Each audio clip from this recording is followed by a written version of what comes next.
Well, greetings everyone, and welcome to another episode of Healing Ties 2.0, featured on the Whole Care Network and on UK Health Radio, the world's #1 talk health radio. I'm your host and presenter, Christopher McClellan. You just might know me as the Bowtie Guy.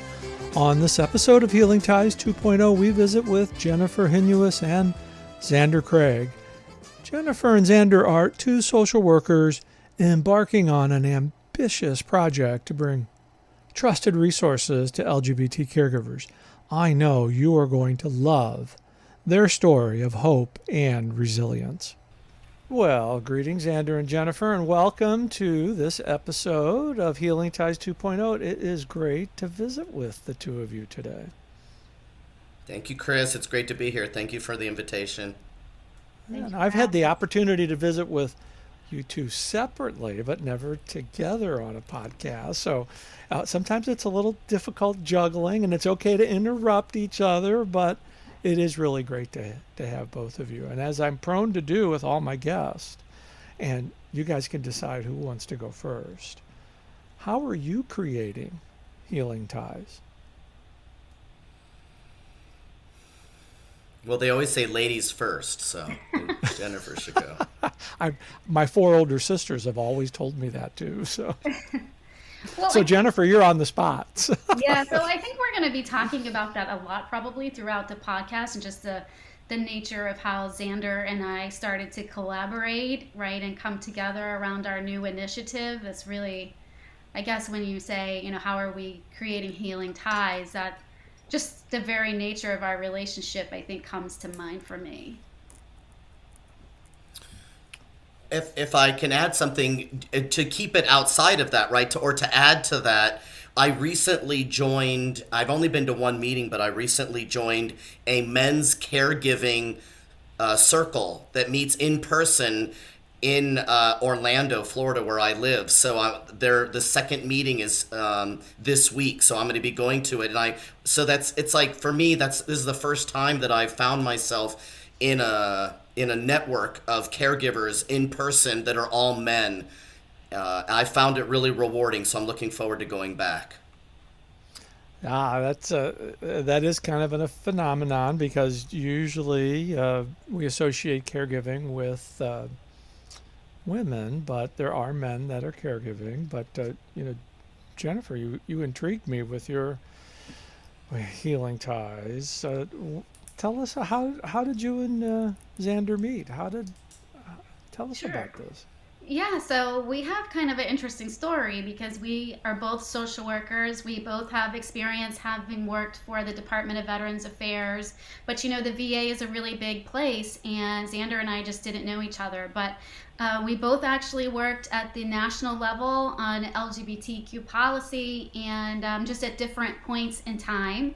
And we connected really through LinkedIn about almost 2 years ago, probably now. And we just, connected around social work, and that sort of evolved because Zander is caregiving for his father, and Zander was navigating some VA health benefits. And so we connected around that. And I'm also a long distance caregiver for my father, and both of our fathers are veterans, and both of them have dementia. And so we just had some things in common, and we started talking about the lack of resources that were specific to the LGBTQ population. And we really just got together around that and thought, how can we work towards amplifying these voices and making it easier for people to find needed information and resources. And that's really the genesis of how this LGBTQ Caregiver Center initiative came to be.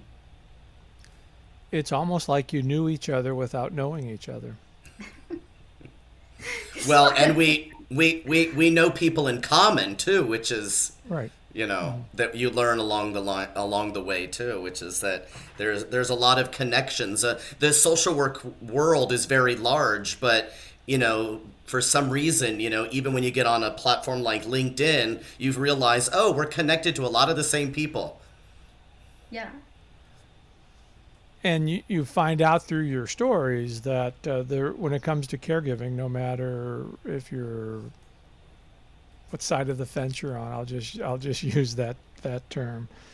That there are no strangers.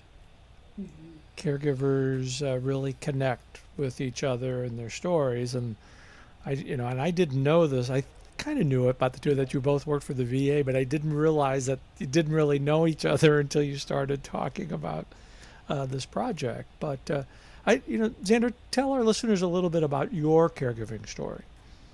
Sure. Well, I mean, people might be able to relate to this, that it was an unexpected turn of events. Nobody in my family has ever had dementia, at least not in my immediate family. And it might be also that most of my family members have died in their 40s from heart disease.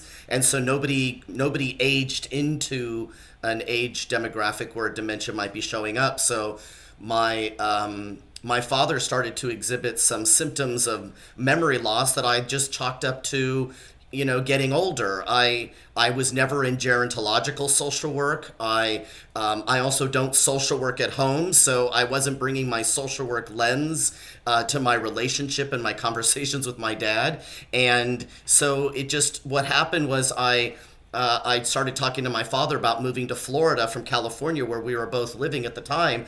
And he kept saying no, that he wouldn't move to Florida. And then one day he said yes. And I thought, I wonder if something's wrong with my dad, because he was adamant that he would never leave Southern California. But my wife and I really wanted to move to Florida, but I didn't want to leave my dad behind.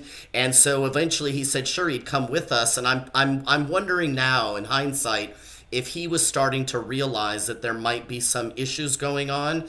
Because another thing that was a signal, I believe, was that he sold his car before he moved out here. And so he was consciously giving up his independence, which is not something that people usually have to take the car away. Right. So he sold his car and he moved in with us, because his offer to us was, let me move in with you and I'll be like your live-in butler. I'll do all the grocery shopping and the cooking and the cleaning. And I was like, wow, that sounds great. Sure, Dad. And then within about 3 days of him moving in, I said to my wife, something's not right with my father. And so the story basically evolved. And so I recognized that I needed to get him into the VA and get him checked out by the gerontological clinic, at the local VA in Jacksonville, Florida, where we were then. And they did the assessment to find that he probably has dementia, right? And so, but what I mean by unexpected also is that my father, in my growing up years, my father was the smartest, strongest, boldest person I knew, right? Like, my father had a photographic memory, so he could remember everything. So I just chalked up a little bit of memory loss to old age, right? But then it's like slowly but surely it was like, oh my gosh, I think I'm a caregiver now. Like, it just sort of happened.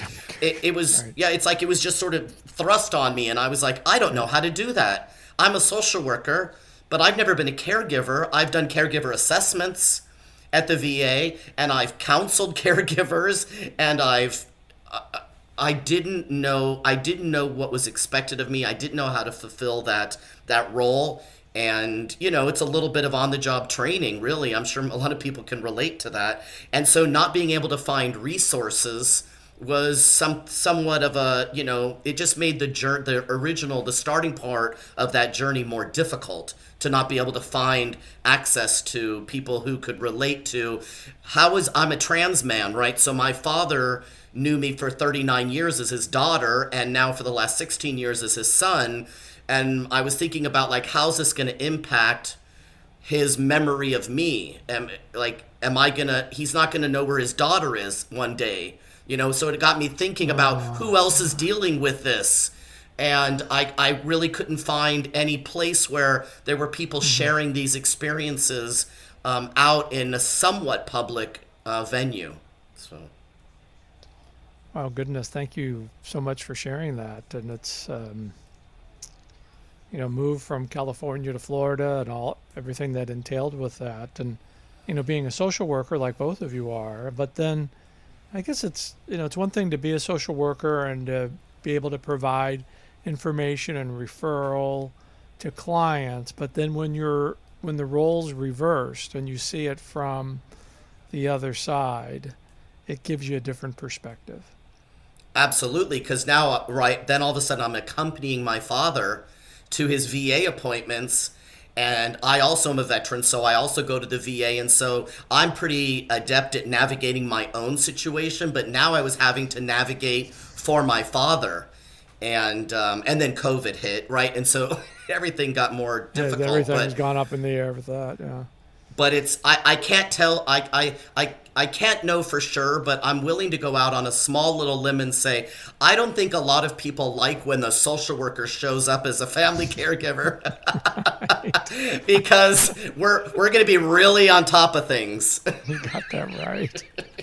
Oh, I put my old social worker shoes on this conversation. This is great, but but Jennifer, long distance caregiving, that poses a whole other set of issues and concerns. Yeah, it's really hard. And I was that geriatric social worker, right? So when I was in VA, I worked in geriatric primary care and I worked in hospice and palliative care. So I was that sort of social worker trying to help families navigate the system, and then sort of the same thing sort of was coming out of nowhere. And there was a lot of denial really happening in my family around what my dad was going through. And, it was more obvious to me, I think, because I was long distance and because I had been trained, in some of the signs and what to look for. And when I would have my weekly conversations with my dad, over time, I could tell that something was wrong, right? And I think, my parents are separated, and my dad's wife, I think for her, my dad is actually her caregiver, so that's one thing. So my dad has dementia, he's a caregiver for his wife who has Parkinson's. But I think because she's so close to him and they're living together and everything, that it was easy just to sort of fill in the missing pieces in my dad's conversation, or when my dad forgets something, it's easy to say, oh, don't you remember this and that? And so for her, I think she was just really not seeing it, even though she was living it every day. Right. And for me, when I would have the conversations with my dad, and we would be constantly repeating stories, and finally when he came to visit, he couldn't recall objects, and would be like, pass the thingamajigger, or, and it just sort of all started to come together. And it took years, actually, for me to kind of work from a distance and say, okay, like, you really need to get into neurology, Dad. You really have to make these appointments. And I found myself calling the VA and other social workers, and I didn't yet have all the releases of information set up, and I knew they couldn't talk to me. So I would be one of those annoying social workers Zander was talking about as a daughter, saying, hey, look, I know you can't talk to me right now, but listen, I just need to tell you everything that's going on, because I can tell you, you just can't tell me. So this is what's happening. So it's really...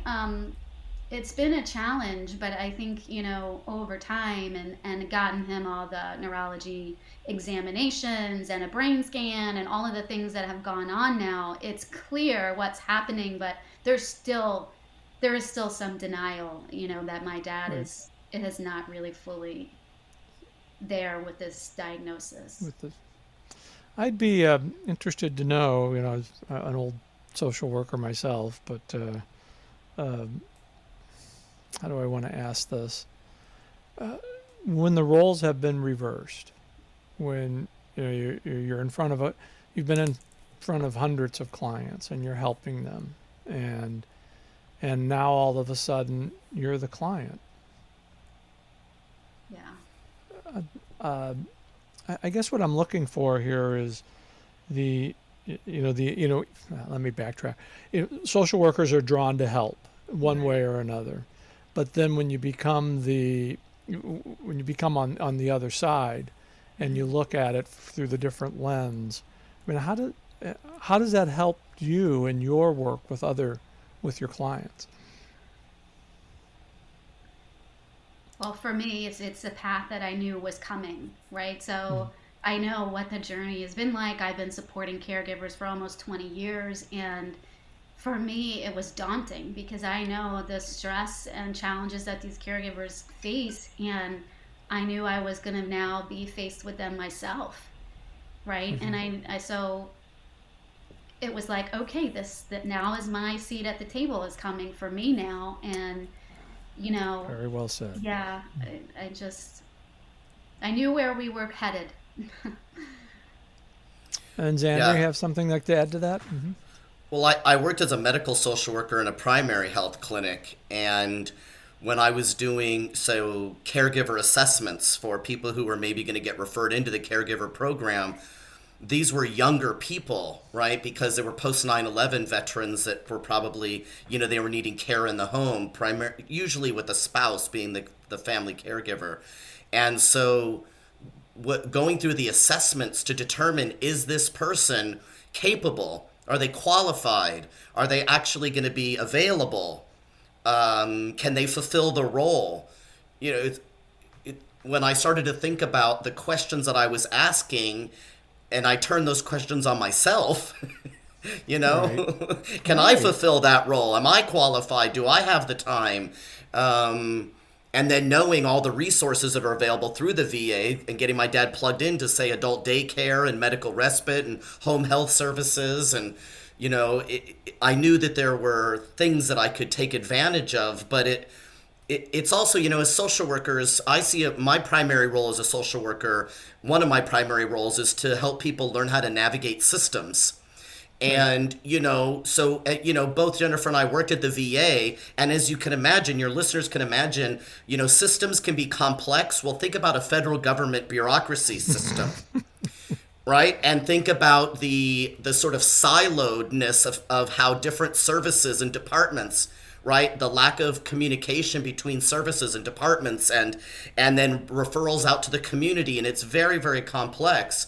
And so going from being a person who was helping patients learn how to navigate systems, now I was navigating a system, but not for myself, for another person. And so I was being like all the different obstacles and all the different barriers, right? Like leaving 6 phone messages for the social worker of the geriatric clinic and never getting a call back.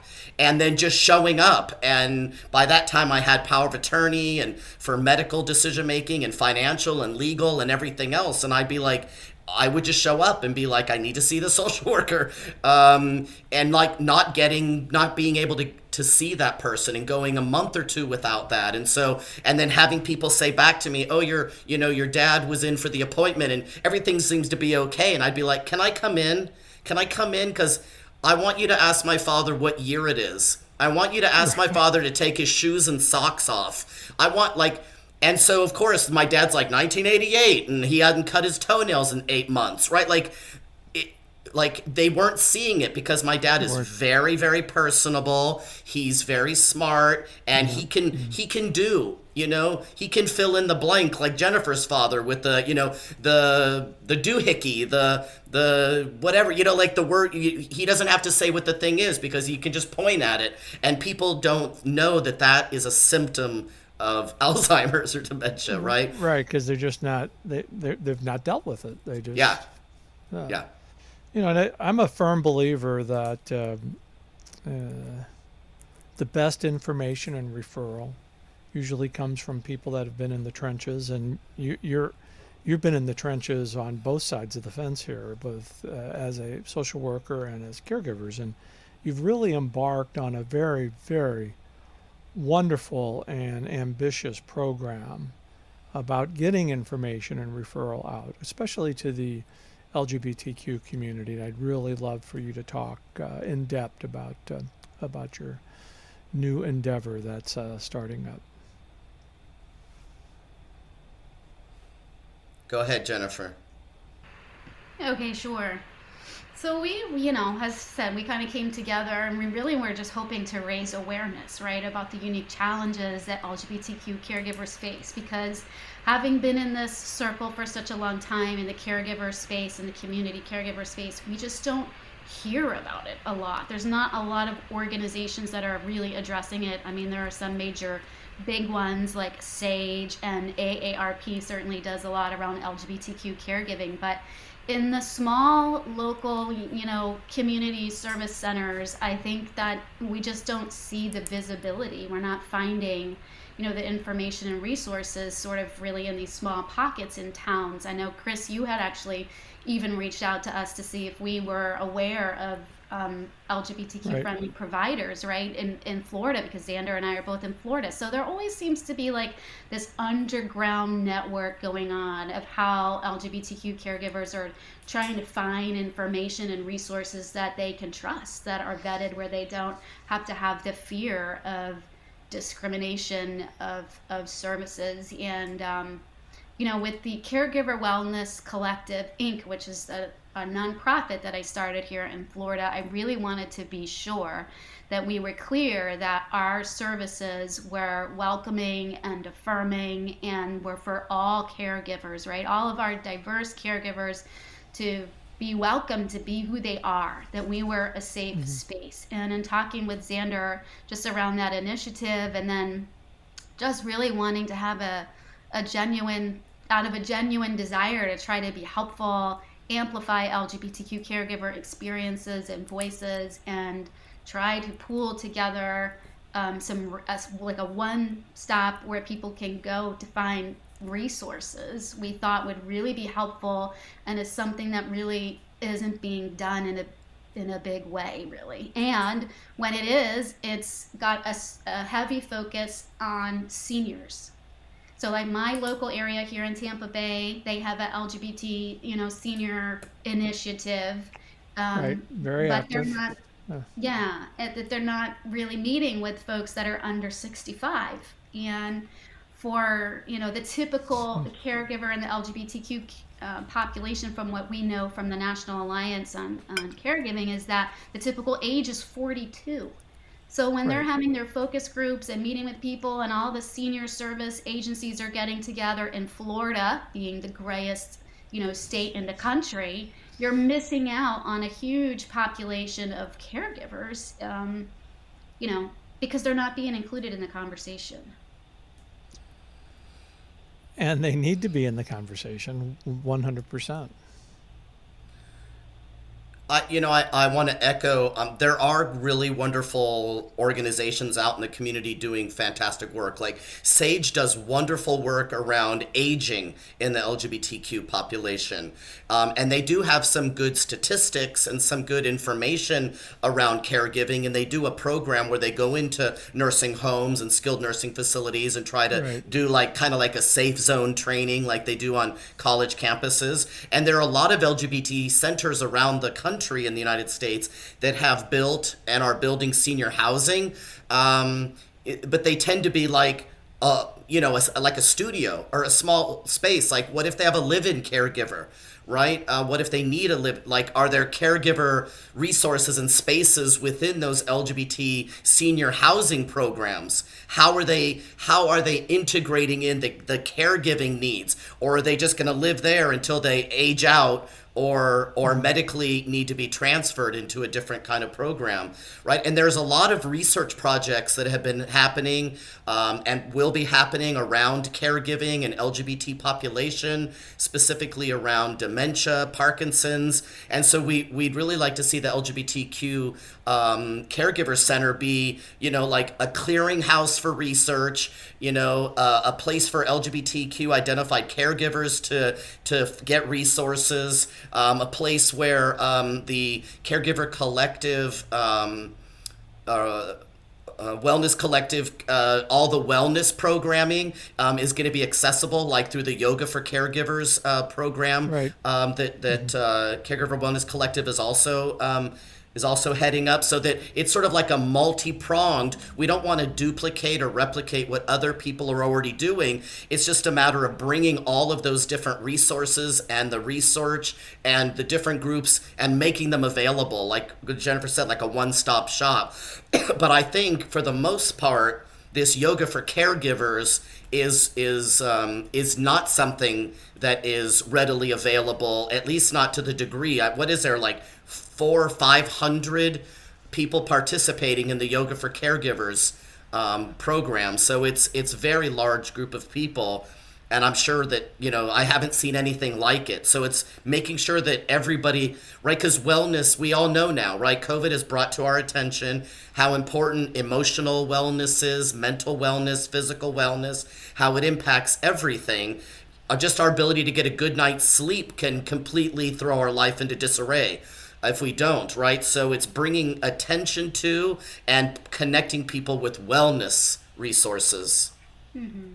And I think that's key, right? So that's really the mission of the Caregiver Wellness Collective it aims to provide holistic wellness education and services to caregivers, family caregivers, chosen family, and also professional caregivers. Because these caregivers have so much in common when it comes to stress, anxiety, burnout, Right. overwhelm.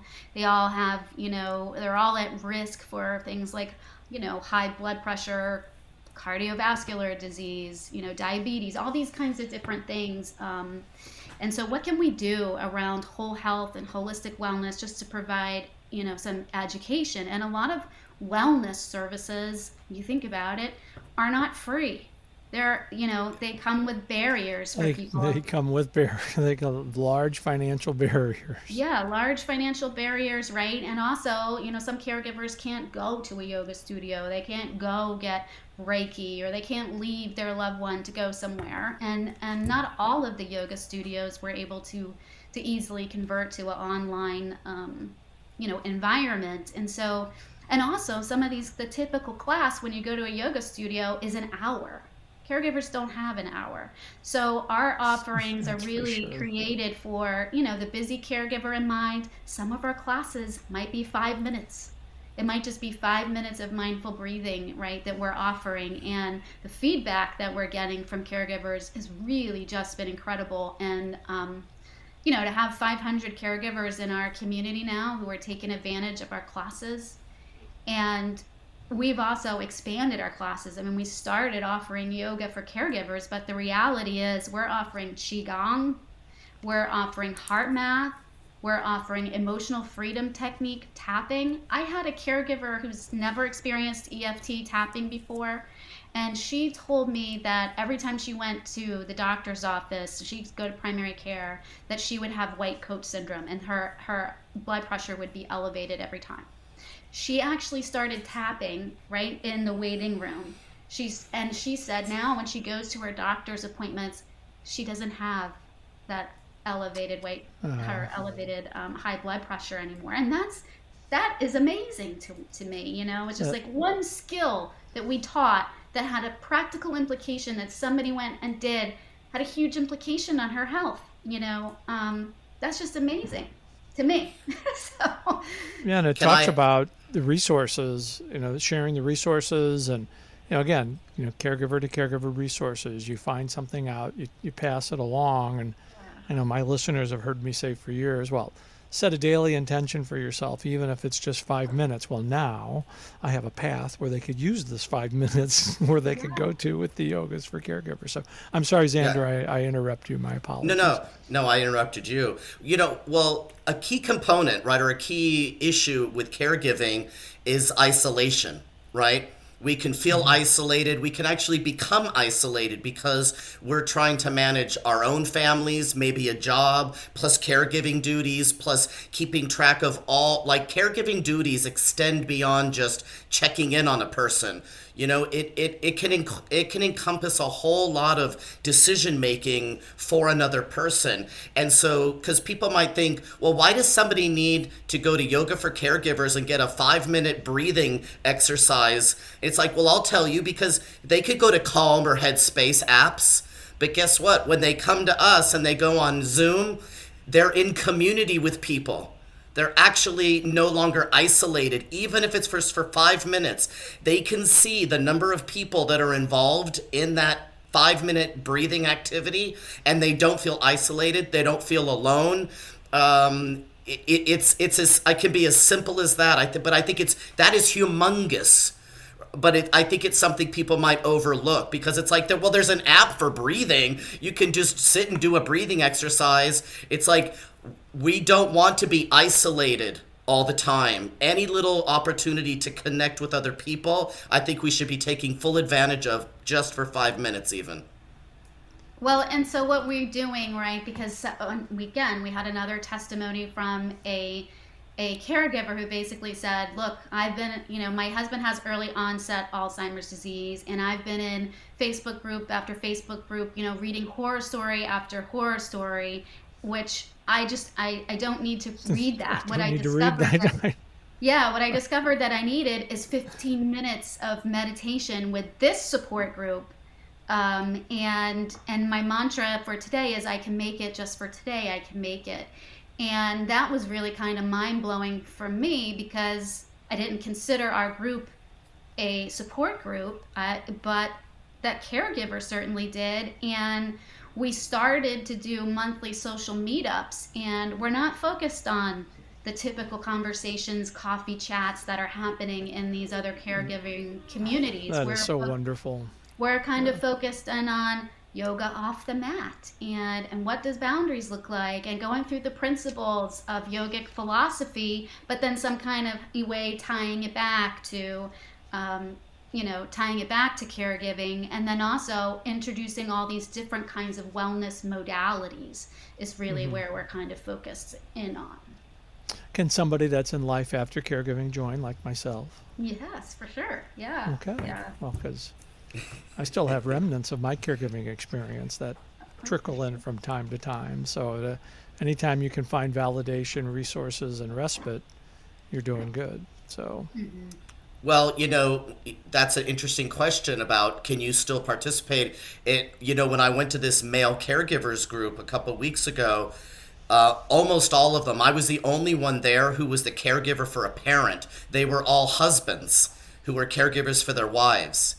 And a few of them, their wives have passed on. So now they're no longer a caregiver for their spouse, but they still come because they're so valuable, right? Because Chris, what you have is you've gone through the entire trajectory of a caregiving experience, and that's a valuable resource for those of us who are in the beginning or the middle stages of caregiving. Right. So the kind of support, the kind of resources, the kind of information, the kind of guidance that you could provide to others, I can't imagine how anybody would not welcome that. I appreciate you saying that, Zander, and my listeners again. Well, we're going to say he's going to say it again. Well, I am, and there's two very common aspects to caregiving. There's a beginning, and there's an end. And in both cases, we're not prepared for either one of those life experiences. And so I get it, and that's why I do these podcasts and connect, because it's my way of giving back. And I'd love to come up to Orlando and come to your group. I think that would be just awesome. But as I say, I think we should come up with some sort of title. It's like caregiver alumni or caregiver mentors or caregiver, like emeritus caregivers. I mean, because emeritus caregiver, I like that. Emeritus it's important. People, it's like if we're all coming together to talk about being caregivers, then nobody is sharing the experience of what it's like on the other end, on the other side of caregiving, what that experience is like. Because I think, not to be negative about it, but I bet it gets harder and harder, like more difficult or more stressful, or I'm sure there are factors that I have no idea of what's to come. Well, we can do another show just on life after caregiving. I would love to be able to talk about that and share those experiences, because and before we go to the break, I'll just leave it with here. I personally believe, and I'm talking to two social workers, I know they're going to get this, so this is really great. I personally don't believe there's any other social issue in society other than caregiving that has no gender boundaries, no economic boundaries, no orientation boundaries than caregiving. And caregivers, those boundaries are broken down when caregivers share their stories with one another, and we find out that, we're really not that much different. We all just want to care for the one that we love as best as we can. So, absolutely. Yeah. So let's see. As I tell you, that the first half usually is a little heavy. So we're gonna take our break here, And I'm going to put both of you on the spot. When we come back, I want to ask one fun fact about each of you, and then I want to get into just a little bit more about LGBT caregiving, okay? So you're listening to Healing Ties, featured on the Whole Care Network and on UK Health Radio, the world's #1 talk health radio. We'll be right back.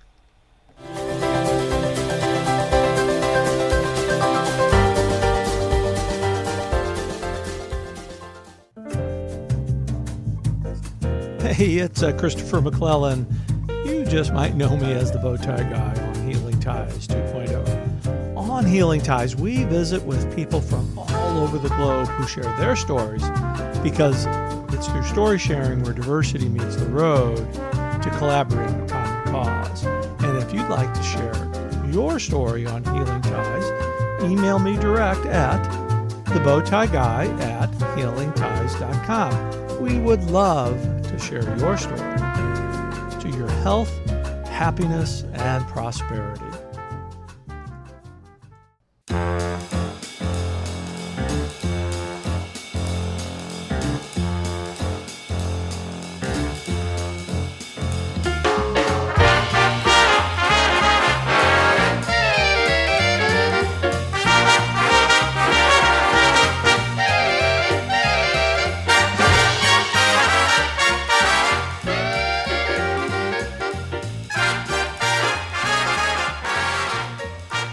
Welcome back, everybody. We are continuing our delightful conversation with Zander and Jennifer. Let's see, I always kind of like to draw this out to give you a couple of more seconds just to think about what your fun fact is going to be, because I know you're just on the edge of your seats, just like all of our listeners know that they're on the edge of their seats. They're wanting to know. So, Zander, you had Jennifer go first earlier, so we have to turn the tables. We're going to have you go first on this fun fact. Oh, you're into fairsies, huh? All right. I've been to fairs. Oh, well, fairies too, but that's a whole other subject. So, quite honestly, I could rattle off about a dozen different really interesting and fun facts about me, because I've lived a very, very interesting life. What I will say is something that's I find a really fun fact about myself that most people find very interesting is that my first job out of the military was as an undercover narcotics investigator. So, oh my God. That's right? a first. That's a Healing Ties first. Okay. I'm sure there's a lot of stories from that one. Goodness. Oh, absolutely. I mean, if anybody is familiar with the show back in the 80s, 21 Jump Street. Oh yeah. Right, because I was young and I was undercover in sort of unusual places like government offices and large public agencies, or like zoos and hospitals and municipal utility companies. So schools, colleges. So it was very, very interesting. It wasn't out on the streets. Like I wasn't embedded with a Hell's Angels group or something like that. Wow, that is an excellent fun fact. Jennifer, how are you going to top that one? So I know that one's pretty hard. And Zander has so many unusual and interesting things that he's done. I think for me, like I went to a high school here in Florida that was kind of like a fame. And so we had arts classes and all that kind of stuff every day. And you had to audition to get in. And I was in musical theater. So I got to do, lots of singing and dancing and sort of love musical theaters, kind of a musical theater buff. So that's something that's sort of unique. Not a lot of people experience. I did not know that about you, that you had the artistic talents. I'm not surprised. It's been a long time, but it's like tying a shoe. You never forget. Yeah. Well, it comes after my father, quite honestly, because my dad is a musician and spent a lot of time, with his art, and was a producer, was involved with the Monster Mash that everybody hears about. Oh my gosh. See, we're really going down memory lane today.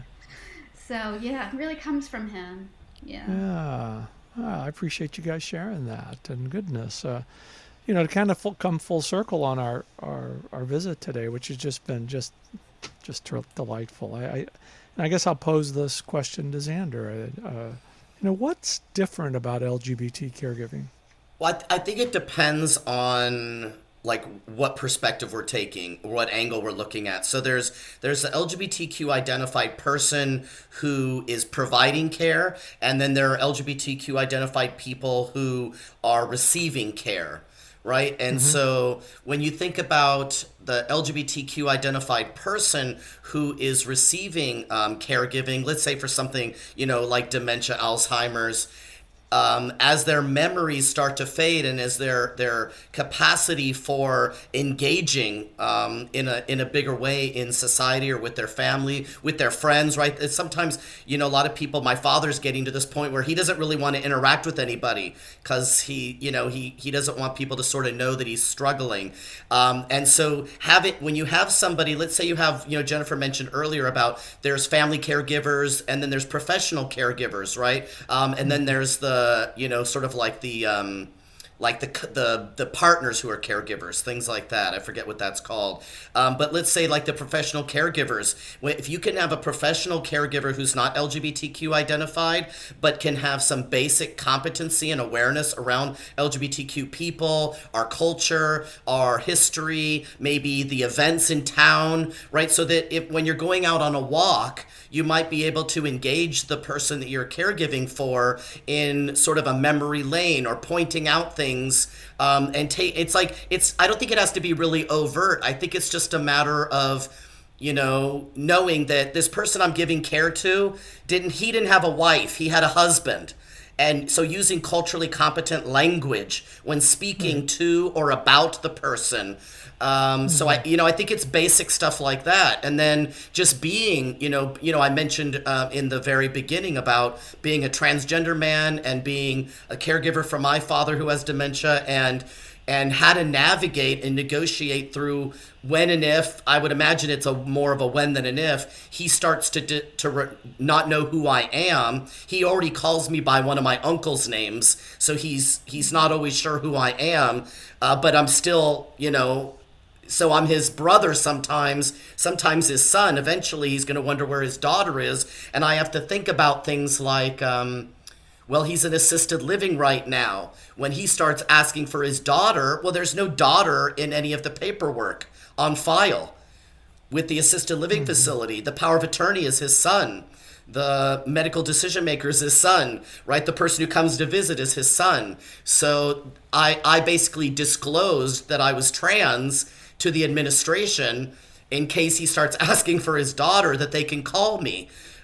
So like having to go through this constant, disclosure of, right, and I'm okay with that, right? I'm okay. I'm never gonna look like I did before, so I'm gonna have to deal with how my father's gonna respond to feeling like he's lost his daughter.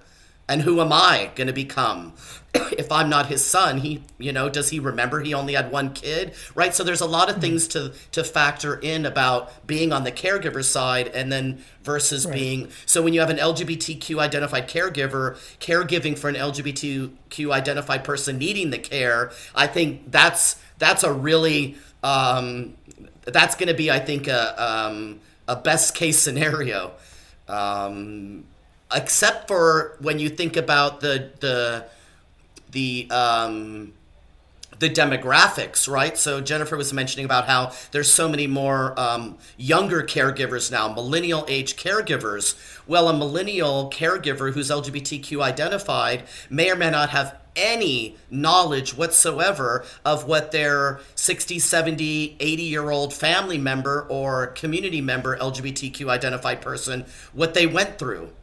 Right? And so they might have the sort of the social, but not the historical reference, which may or may not come into factor. It might if it's not dementia, right? It might if it's, Parkinson's or some other, paralysis where they're more of a physical, caregiver versus, they have physical issues rather than cognitive. So I could probably keep going on and on, but I'll stop now. No, I appreciate you sharing your personal story, because it also talks about how important it is in the caregiving setting, whether you're the care provider or the care receiver, that you be as upfront and open about your situation as you can be, so that everybody knows and focused on the care for the person who is entrusted in their care. So I really appreciate you sharing that. Yeah. Think about it also, people who are coming in, home health aides, right? And so do you have to like de-gay the house, pull all those books off the shelf, take those pictures off the wall, right? Are you going to make this, caregiver who's coming in from the professional agency, maybe a different one every time, and they're going to be really uncomfortable with this picture of you with your partner, that's deceased perhaps on the, like, you know what I mean? Like it's there's a lot of different issues that's going to come to play. Yeah. Right. Yeah. And it's having that comfort zone. Mm-hmm. I definitely had veterans, in my clinic, my geriatric clinic, who definitely were in, recloseted themselves, right, when they started to have those home health agencies come out to their homes, and also just trying to help them navigate with their providers, because they wouldn't necessarily want to come out to all their providers. So it was sort of, again, this underground network around who can I trust, who's going to be okay with my situation and my family circumstances, or whatever the case might be. And that's been embedded for years in our, especially in our LGBT seniors. And I think as time goes by, I'm 64, but we never want to forget what our LGBT seniors went through and the path that they laid for us. Let all of our listeners know how they can learn more about your project and Yoga for Caregivers, all this good stuff that you're doing. Yeah, so we just launched a website, which is www.lgbtqcaregivers.org. And so you can definitely learn more about that particular initiative and who we are and what our plans are. We have several advisors, including you, Chris.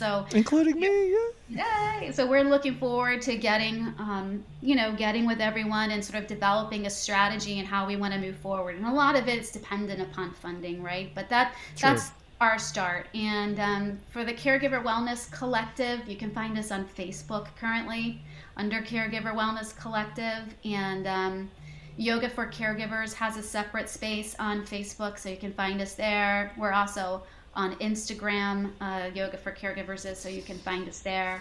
And we also have a group on LinkedIn where we're connecting with advocates and allies who are interested in what it is we're trying to do specifically around LGBTQ caregivers. So that's another good place for people to try to connect with us too. And we'll have all those links available in our show notes and description. And Zander, you have a final word you'd like to say? On the LGBTQcaregivers.org website, we're collecting stories. Did you say that, Jennifer? No, that's important. Yeah, we're looking to collect stories from LGBTQ identified people who are caregivers currently or in the past. About their experience. We want to be able to have those to share with other people. We also have some information on that website about an ongoing research study at Emory University in Georgia, specific to around LGBT caregivers and how to make trainings, how to adapt trainings, to fit our community. So there, just for people to keep an eye on, there'll be new information coming. We're looking to adding a directory so that people will be able to find the resources that are in their home state. So that's coming in the future, the directory. I just love what you're doing, and I might just have a story to add for you guys. You just never Awesome. know. So Zander and Jennifer, thank you so much for joining me today. The work you're doing is tremendous. I am just honored to be in your company. Thanks so much. Well, thank you for sharing all of our stories, Chris. Thank you for joining us today for this episode of Healing Ties 2.0. And if you would like to share your story on Healing Ties, email me direct at thebowtieguy@healingties.com. We would love to share your story on Healing Ties. As you know, I'm your host and presenter, Christopher McClelland. I've created a life to love after caregiving ends by being with awesome people like you. And be sure to subscribe to Healing Ties wherever you listen to your favorite podcast. We'll see you for another episode of Healing Ties 2.0 real soon. Take care. Bye for now.